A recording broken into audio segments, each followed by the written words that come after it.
Ticket ഫിനാലയുടെ 8ാമത്തെ task മുഖമുദ്ര ടാസ്ക്. അതിൽ സിജോയും അവിടെ ജാസ്മിനും തമ്മിൽ യുദ്ധമാണ്.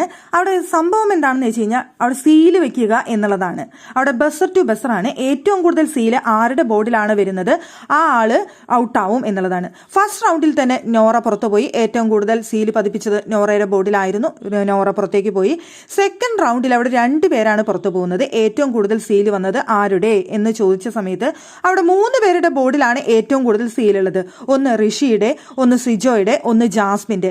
അപ്പോഴാണ് അവിടെ സിജോ പറയുന്നത്, ക്യാപ്റ്റൻ എന്ന നിലയിൽ ഞാൻ പറയുന്നു ആ സീൽ കംപ്ലീറ്റഡ് ആയി വന്നിരിക്കണം. റിജക്റ്റഡ് എന്നാണ് ആ സീലിലുള്ളത്. ആ റിജക്റ്റഡ് എന്നുള്ളത് കൃത്യമായി വായിക്കാൻ പറ്റണം, കൃത്യമായിട്ടുള്ള സീലായിരിക്കണം എന്നുള്ളത്.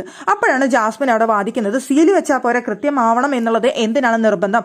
സീല് വെച്ചത് എണ്ണാണെന്നുണ്ടെങ്കിൽ അവിടെ ഋഷിയുടെ ബോർഡിൽ ഇഷ്ടപ്രകാരമുണ്ട്, എണ്ണി നോക്കിയിട്ട് അവിടെ പറയുന്നത്, എങ്കിൽ പിന്നെ അവിടെ പുറത്തു പോവേണ്ടത് ഋഷിയാണ് എന്നുള്ളതാണ്. അപ്പോഴാണ് ക്യാപ്റ്റൻ എന്ന നിലയിൽ സിജോ പറയുന്നത്, സമ്മതിക്കില്ല, റിജക്റ്റഡ് എന്നുള്ളത് കൃത്യമായിട്ട് വരണം എന്ന് പറഞ്ഞുകൊണ്ട് ബോർഡിൽ എണ്ണാണ്.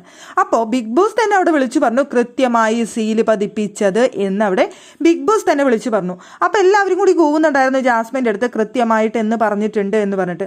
അങ്ങനെ നോക്കുന്ന സമയത്ത് ഋഷിയുടെയിൽ 14 എണ്ണാണ് കൃത്യമായിട്ട് പതിഞ്ഞിട്ടുള്ളൂ.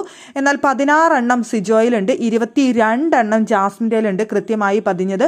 അപ്പോൾ സെക്കൻഡ് റൗണ്ടിൽ പുറത്തു പോവേണ്ടത് സിജോയും ജാസ്മിനുമാണ് എന്നാണ് പറയുന്നത്. അതിന്റെ പേരിലാണ് സിജോയും ജാസ്മിൻ അവിടെ പൊരിഞ്ഞു യുദ്ധം. ക്യാപ്റ്റൻ എന്ന നിലയിൽ ഞാൻ തീരുമാനിക്കും കാര്യങ്ങൾ എന്ന് പറഞ്ഞുകൊണ്ടാണ് സിജോ അവിടെ വഴക്കിട്ടത്. ജാസ്മിൻ ആണെന്നുണ്ടെങ്കിൽ സീല് വെച്ചത് മുഴുവൻ എണ്ണണമെന്ന് പറഞ്ഞിട്ടും സിജോ തീരുമാനിച്ചു, എല്ലാവരും കൂടി തീരുമാനിച്ചു, കൃത്യമായി റിജക്റ്റഡ് എന്നുള്ള സീല് വന്നത് മാത്രമേ എണ്ണൂ എന്ന്.